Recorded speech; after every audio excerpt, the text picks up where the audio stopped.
Des appâts vraiment spécifiques à la dorade et d'autres qui seront plus polyvalents mais qui fonctionnent très bien aussi sur la dorade. Bah, que ce soit de la digue ou du bord. Ou du bord. Voilà. Donc là, on a différents appâts. Ben, Greg, tu peux les présenter. Ouais, on a donc des verres de sable, des bibis, des couteaux, des verres de sable qu'on a ramassés là tout à l'heure, Voilà. des arénicoles que l'on a ramassés aussi juste là tout à l'heure. Donc ben, écoute, on va commencer par le bibi. Hein. Il y a plusieurs façons de déchirer le bibi, on le sait. Et la façon que je vais présenter là, elle est, on va dire, différente. Hein, parce que c'est vrai que le bibi, on dit toujours, il ne faut pas le percer, il ne faut pas le trouer. Ben, en fait, moi, tu sais, le bibi, je le prends, je le prends en deux. Donc Greg, tu vois, le fameux bibi de 7. Ouais. Et c'est vrai que c'est spécifique, tu sais, il faut vraiment regarder l'anus. Donc l'anus, le laisser et prendre côté, on va dire, juste l'extrémité. Et là, ce que je fais, je pince un peu le bout. Ouais. Et je coupe. On va perdre du jus, ça on le sait. Oui, mais au moins il va bien se diffuser. Voilà, bon. C'est des montages qu'on va lancer de la digue de 25-30 mètres, donc on va pas trop l'abîmer. Donc on va dire une aiguille à locher. Une aiguille à locher. On le rentre de part en part. On essaye de faire au mieux. Voilà. Voilà. De là, je prends le montage. Voilà, le montage. Donc en tandem, hein, ce qu'on avait montré au numéro 26. Et de là, on le rentre côté bout.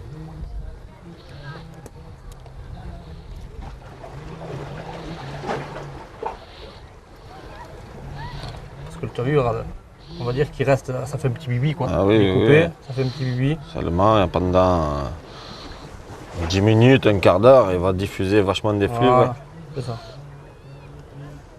Voilà. Bon, l'hameçon, on essaye de le cacher au mieux. Pas vrai, Isaac? Eh oui, moi, Voilà. je n'aime pas voir un hameçon qui dépasse. Hein. Voilà.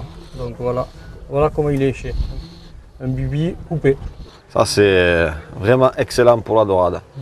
Dans les lancers de distance, on va dire relativement proche, dans les 40 premiers mètres, le premier quart d'heure c'est vraiment très très bon, vu toutes les effluves que cela disperse. Pensez à le changer assez régulièrement. Ah, attention.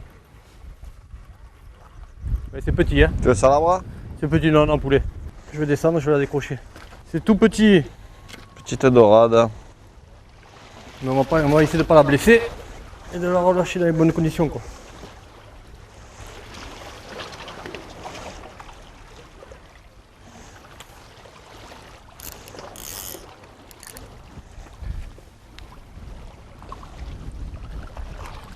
Donc voilà une petite dorade, la belle sourcil d'or, et pris au bibi, comme vous pouvez le voir, couple en deux, hein. Voilà, et hameçon en tandem, deux hameçons en tandem. Ça marche, même si elle n'est pas grosse, c'est déjà bien de l'avoir. Bon, on va la relâcher parce qu'elle est petite, hein. On sait que la maille maintenant est passée à 23, elle est faite, mais bon, on va lui donner une autre chance, quoi. Et s'il faut, ben dans un an ou deux, si on peut la revoir, ça sera mieux, quoi. Voilà. Hop. Allez. À la prochaine. Donc comme vous avez pu le voir, après la relâche de la dorade, là, il y a eu une petite touche. Et par contre, quand il y a une petite touche comme ça, c'est pas forcément que c'est une petite dorade. Très souvent, les petites touches, c'est des grosses dorades. Ça m'est arrivé plusieurs fois de voir le sillon trembloter, et vraiment léger, et faire des dorades de 2 kg, voire plus, quoi. Ça n'empêche pas. Par contre, les touches, des fois, elles se produisent à l'inverse, quoi. Au lieu de le sillon bouge, votre fil se détend, donc forcément on ne voit pas le sillon bouger, et votre fil revient au bord. Donc fil détendu, c'est souvent une touche à revenir, quoi. Donc là, par contre, vu qu'on pêche sur des rochers, vite prenez la canne, prenez contact avec le poisson et essayez de la ferrer au mieux, quoi. Parce que si elle vient se mettre dans les rochers, là c'est souvent la casse assurée, quoi.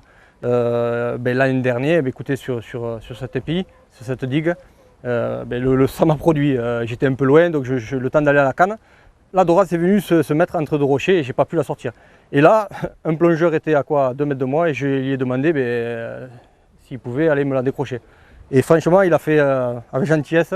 Il est allé et je vais vous dire un truc, c'est qu'il a été obligé de la harponner parce que elle était trop profonde, donc il a harponné. Il me l'a ramené, je lui ai dit merci et comme quoi on peut cohabiter. Voir les plongeurs, ici il y en a pas mal, il y en a beaucoup et ils sont là, ils restent au bord, ils nous respectent quoi, donc il n'y a pas de souci. Ils sont là, ils font des sèches, que ce soit au bord de plage, digue. Et ici, pas très loin, il y a une digue émergée. Et là, c'est à nous de leur rendre l'appareil. On essaye de leur laisser, d'éviter de les embêter en pêchant en décalé. C'est normal, je pense que c'est un échange. Comme quoi, si tout le monde se respecte, on peut tous cohabiter. Voilà, bon allez, on va lancer.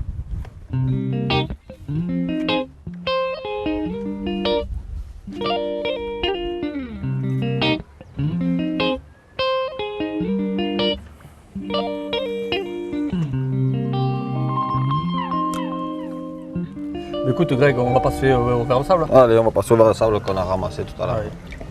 Un peu de la même manière que dans le numéro 10 où Jérôme les ramassait en plongée avec la combinaison. On les a ramassés tout simplement dans 20 cm d'eau en soulevant un caillou. Il y en avait qui étaient présents, on les a récupérés. Il y avait aussi quelques arénicoles avec. On a profité pour les prendre. C'est toujours bon à prendre. Avec les premiers centimètres de sable, je les ai soulevés avec les mains en plantant les mains dans le sable, très délicatement pour essayer d'attraper les vers sans les casser. Et ensuite, nous avons récupéré tous les vers de sable qui étaient retombés dans les alentours. Parmi ces vers de sable aussi, nous arrive fréquemment de trouver pas mal d'arénicoles, un peu plus petites, légèrement différentes de celles qui se trouvent en Atlantique et qui sont excellentes. Par contre, étant plus petites, on ne les ébrode pas comme ils font là-bas. On les sèche aussi simplement que les vers de sable, mais on n'appuie pas sur les lancers, donc on va dire que c'est des appâts qu'on va se servir pour les distances de pêche aux alentours des 40-60 premiers mètres, pas plus loin. Donc qui est vraiment idéal pour ces pêches en digue. Et évidemment, Jérôme, n'est-ce pas que des appâts frais ramassés, on va dire, à la minute, lorsqu'on s'en sert, il n'y a rien à voir. Il n'y a pas photo, il n'y a pas photo. Ça, c'est des appâts de pays, quoi. C'est des appâts frais, voilà, ils sentaient la digue. Il faut toujours remettre à leur place les cailloux, afin de préserver les petits trous et surtout d'essayer de retrouver les vers de sable au même endroit. Trop avoir à aller chercher, on sait que ce caillou se retourne assez facilement, déjà on l'a déjà retourné quelques fois. Et on sait que dessous il y a toujours des vers de sable. Pour la prochaine fois. Et voilà. Donc là je vais essayer de prendre le plus beau, hein. Même s'il y en avait pas mal, des jolis. Hop là, voilà, il est là. Il est important de toujours l'attraper par la tête le ver de sable parce qu'il a vachement tendance à se casser. Ouais, il a beaucoup de mucus. Comme Ouais, on le voit, beaucoup de il est mucus. très dur à le tenir. Donc l'astuce que tu connais, prendre du sable un peu sec. Sur la plage, on prend du sable sec, là. Bon, on va essayer de le faire comme ça. Donc là, je vais vraiment lui mettre l'aiguille dans le trou de la bouche. Moi, je procède de la sorte et descendre l'aiguille doucement jusqu'en bas. Quand il s'entoure, on essaye de le faire redescendre. Ce qui est important aussi, c'est d'avoir l'aiguille un peu mouillée. Quand l'aiguille est sèche, le verre accroche et il est un peu difficile de le faire monter. Alors que quand l'aiguille est humide, il glisse tout seul dessus. Donc après, l'astuce pour faire passer la queue du verre au petit nœud de l'hameçon, pour avoir un plus gros orifice, j'enlève un petit bout de verre de sable. La queue quoi. Oui, la queue, voilà. Ce qui permet d'avoir un beau morceau à la fin. Et le nœud de l'hameçon, il passe beaucoup mieux. Une belle astuce, Greg, parce que tu vois, je le faisais pas ça. Mais Hop là, il passe tout seul. il passe tout seul. Voilà.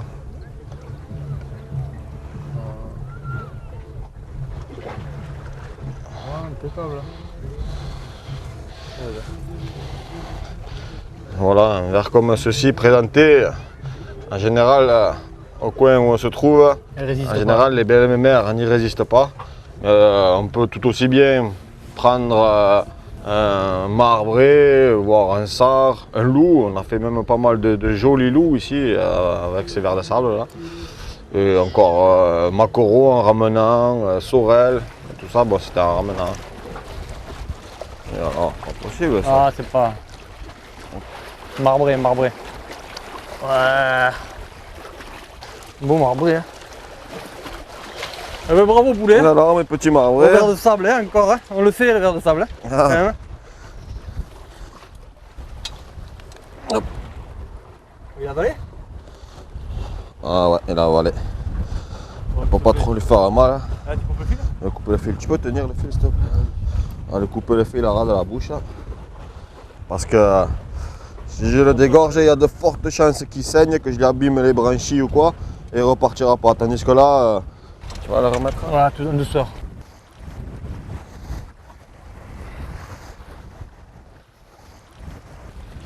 J'aurais dû me douter qu'avec la touche à revenir, ce serait marre. Ouais. Allez, le prochain c'est plus gros. J'espère. Hein. Bon, ben, en parlant d'appâts que l'on peut trouver au bord, sous nos pieds, maintenant je vais vous présenter aussi comment récher deux moules, vu que j'en ai ramassé deux assez belles tout à l'heure. Et il y en a tout autour de nous, comme vous pouvez le constater, il y a des moules de différentes tailles collées au rocher. En cherchant un peu, on peut trouver celle à la taille idéale. Et voici, donc je vais prendre la plus grosse des deux pour montrer la première technique.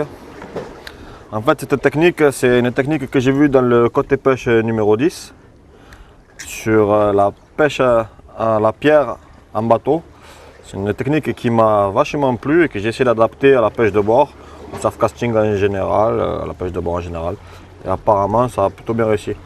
Donc ce qui est important, c'est de ne pas trop ouvrir la moule, de bien gratter le nerf pour décoller la chair. Essayez d'en garder le maximum. Par contre, sur cette partie-là, il ne faudra pas trop gratter au couteau. On va venir par derrière, décoller un maximum de chair. On va la décoller un peu aussi sur le devant de la moule. Et là, on va essayer de conserver toute l'attache à la coquille. C'est ce qui va permettre de bien présenter la chair au maximum. Donc après, on fait sortir la chair. Voilà. Là, la chair, elle est maintenue par deux petits nerfs.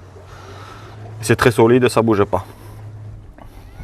Préalablement, à l'aide du couteau, j'ai effectué un petit trou sur le dessus de la coquille.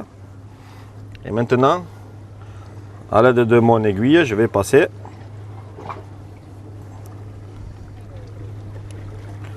dedans. C'est une aiguille à bibi, une aiguille à locher, plutôt simple.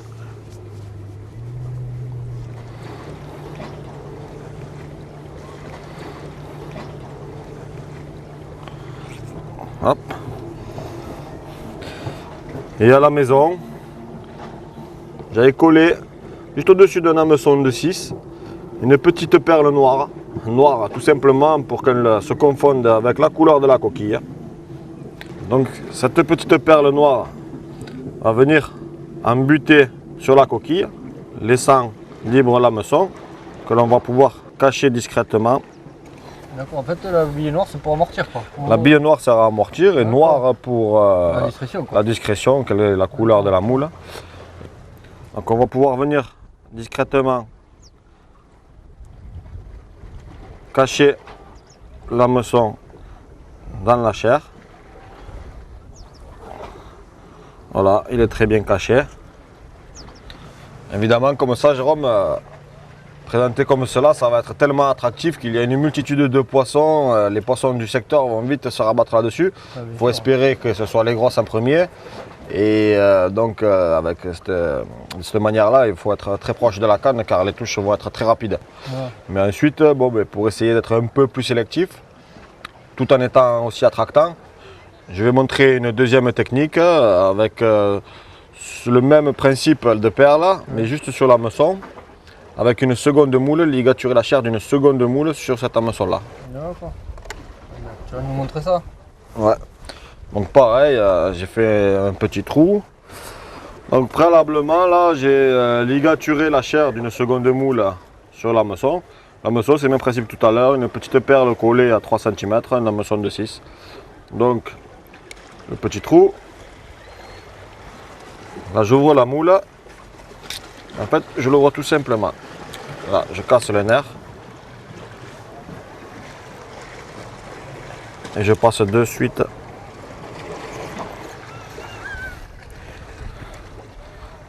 Donc, il va y avoir la moule, on va dire simplement ouverte avec la totalité de sa chair intacte, plus une moule ligaturée à l'intérieur. Ouais, c'est presque sur le même principe, sauf que tu as une moule en plus sur l'autre hameçon. Voilà, tout à fait. Tout à fait, voilà. Ça va se présenter comme ça dans l'eau. Là, ça va être un peu plus long parce qu'il va falloir quand même passer à l'intérieur et il faut croquer un peu la coquille. Donc, c'est plus sélectif pour les plus gros poissons. Ah oui, là, Et on peut éventuellement aussi la ligaturer complètement pour la retrouver fermée si le poisson est bien présent. Ouais, au moins elle durera un peu plus longtemps déjà. Si vraiment il y a des Voilà, belles. s'il y a des belles. Parce que tu sais, quand tu mettras un élastique, là, les flux ça sortira quand même. Hein. Oui, Ça sera pas oui, fermé. oui. C'est franchement un bon montage. Ça te plaît mon Ah, petit? ça- Voilà. Ok. Bon après, évidemment, que ce soit des verres, des moules, des couteaux, si le crabe est présent sur la zone, ça ne fait pas de vieux os. Ah. Alors Ouais, qu'est-ce qu'il faut faire? Il faut mettre un crabe. Hein. Voilà, Donc, tu as tout compris, cher ami. écoute, ben, on va montrer maintenant comment mettre un crabe, on va dire vert, le crabe vert. Par contre, il y a une technique, vous faites un petit clin d'œil à Néné de Marseille, il va s'il se reconnaîtra. Ah, si c'est à Marseille, c'est pas un crabe vert, c'est une favouille. C'est favouille, ouais, favouille, c'est vrai, c'est vrai. c'est vrai. Oui. Et on va dire que cette technique, elle m'a plu et je l'ai mis en pratique, franchement, c'est vraiment pas mal. Donc, ben, écoute, Greg, regarde. Là, c'est bon. On va un peu le blesser, hein, mais bon, C'est la pêche. c'est la pêche. Donc, allez, écoute, tu vois, on coupe toutes les pattes, les pinces. Il est bien Voilà. vert celui-là. Ah, tu vois, c'est Une bien. jolie couleur. Il me plaît, il me plaît. Et là, pour vraiment qu'on découvre vraiment sa chair, on va couper tout autour, on va le faire de suite. Voilà, vous coupez tout le tour. Ah ouais, on dirait un hamburger de crabe. Ah ouais, ben, voilà, tu vois, tout compris. Tu as tout compris. Voilà, tu vois là, hop, un petit coup là. Voilà. Et là, il y a juste à décapsuler, comme on peut le dire, hein, la carapace. Voilà. Regarde si c'est pas beau ça. Magnifique. Si c'était une Ouais. dorade, je sauterais T'as dessus. vu? Regarde. Tout chaud. Et là, donc, préparer un montage Wishbone. Hein. Et juste les hameçons, on les met juste derrière. Ah oui. On les plante et on sort. Un là. Et un là.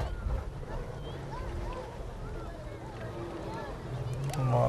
Alors par contre, là on a compris, c'est comme les moules que tu m'as montré et le bibi. C'est des appâts qui vont pas durer longtemps, quoi, hein. S'il y a des petits, tout ça, chaque 10 minutes, un quart d'heure, il va falloir changer. Après, on peut toujours mettre du fil ligaturé pour essayer De maintenir un peu plus longtemps Voilà, c'est ça, la c'est chair ça. sur- Mais bon, quand vraiment les dorades sont présentes, franchement, le mieux c'est ça. Et ça, au fond, ben, Alors, là encore, présenté de telle manière, bon, ben, ça n'a pas, qui n'est pas fait pour atteindre des distances Énorme. énormes, toujours Mais entre voilà. 30, 40, 60 mètres. on est, C'est- on est en- c'est très on est en correct di- on est en ici. digue ici, il y a quand même assez de fond. Donc aller entre 20 et 50 mètres, Ça c'est se bon, présente le super supporte. bien. Oui, Voilà. oui. Donc ben, en parlant de crabe, Greg, ben, tu sais que bon, ben, on a trouvé des vers de sable, on a trouvé un peu d'arinicole, tout ça. Et aussi, ben, ici, on a des crabes de sable, Petit crabe de sable. des ouais. crabes de sable. Et donc, du coup, ben, moi, ben, je vais te raconter une petite anecdote.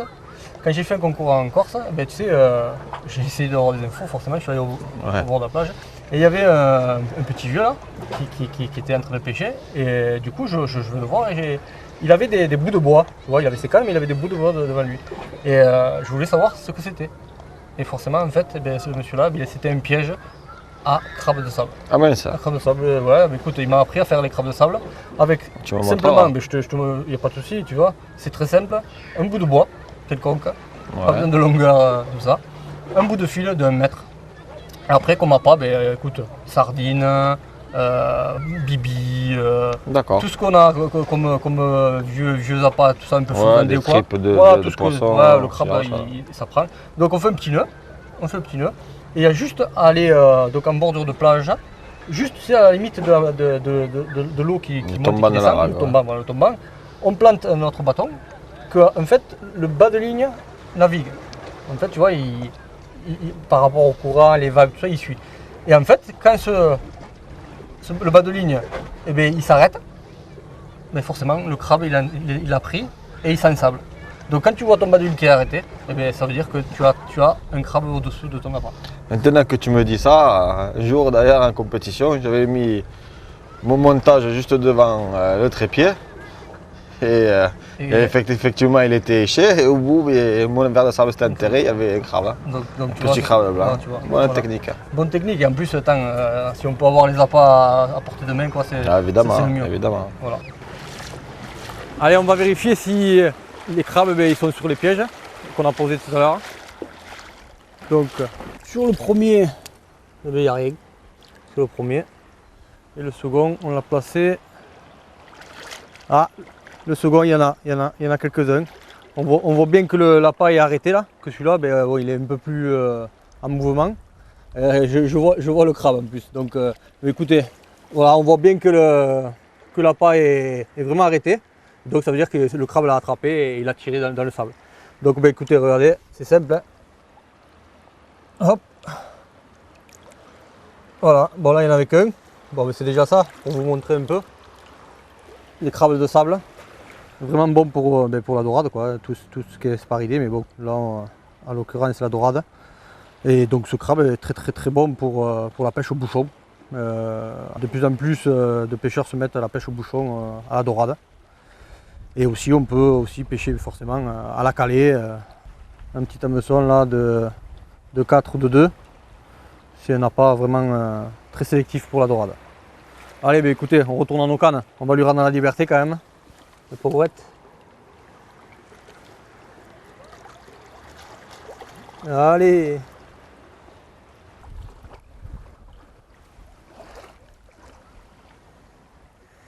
Il fait le mort là. Ils sont malins. Regardez comment ils s'ensablent. Allez, au revoir. Bon, Greg, il nous reste juste un appât à présenter. Le couteau. Le couteau, ouais, le couteau. Allez. Écoute, Je vais prendre le plus joli, le petit. Non, je ne pas en fort. le plus petit que tu as. Hop, un qui est bien en fort. Donc le couteau, Greg, comme les autres appâts, on arrive aussi à en faire ici. Bon, on les a pas à côté. Oui, Hein. malheureusement, on ne les a pas à nos pieds, ceux-là, mais dans les étangs tout proches. Tout proche, on en fait. C'est vraiment une pêche ludique, c'est facile. Oui, c'est sûr qu'aller s'amuser avec les enfants pour les faire. La famille, tout le monde passe un bon moment, tout le monde est content. Et après, on peut aller à la pêche. On peut la faire. Bon, la différence des couteaux d'Atlantique, on va dire que par rapport aux marais qu'ils ont en Atlantique, on le fait au sel très fin. Différence de nous, que nous on a une marée vraiment ridicule. Quoi, oui, nous on le fait en Marotte, on le fait dans l'eau. On le fait dans l'eau, voilà. Donc quand nous on les fait dans l'eau, au lieu de mettre du sel très fin, nous on met du gros sel. Oui, effectivement, ça tient mieux. Ça tient mieux, c'est dans l'eau, tout ça. Et comme on en revient, que c'est une pêche facile et surtout amusante. Quoi. Ah oui, très amusante.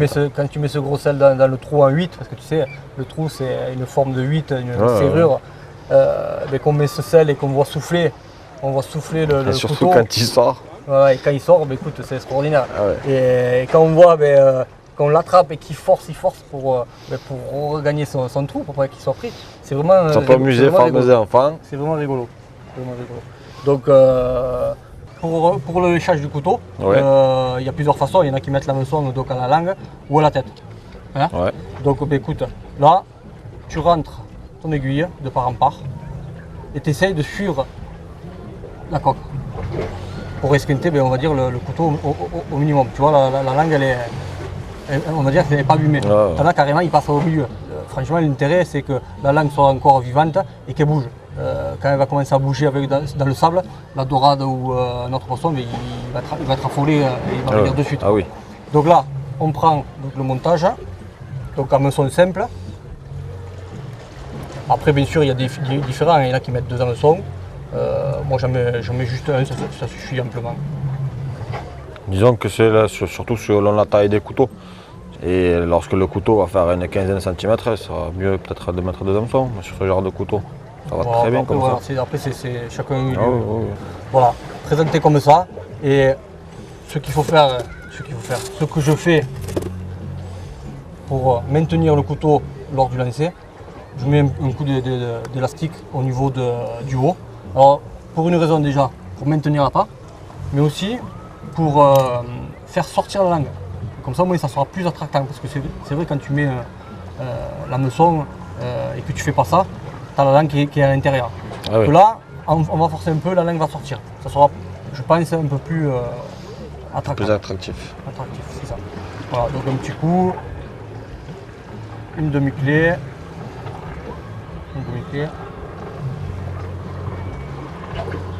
voilà, et on coupe. Donc là après, ben, écoute, le couteau est prêt à lancer. Voilà, tu vois, la meçon est légèrement décalée. Voilà. Bon, ben, écoute, Greg, on a passé en revue les différents appâts. L'essentiel notamment. L'essentiel. Surtout que la majorité des appâts aujourd'hui, ben, on les a trouvés sous nos pieds. C'est ça. C'est ça aussi la pêche. Poser une canne, essayer de chercher autour de soi les appâts d'une fraîcheur irréprochable. Avoir des appâts d'une fraîcheur irréprochable, ça donne des meilleurs résultats forcément. Et puis aussi d'une manière ludique, aller faire les couteaux dans un étang, en famille. Ça permet de sortir la femme, les enfants adorent ça. Ça donne une excuse supplémentaire pour une autre partie de pêche. Maintenant, ils sauront les échets. Tu m'as appris pas mal de choses et j'espère que je t'en ai appris. Nous espérons qu'avec les techniques que nous vous avons montrées, vous arriverez à toucher la belle mémère. La belle saucisse d'or. Nous, on va essayer d'aller en attraper une. On va pas rentrer à la maison avec une belle journée comme ça. On va mettre une canne. Ouais. Allez, mon petit poulet. On va essayer d'attraper une. Allez. Au revoir, messieurs, dames. Ciao.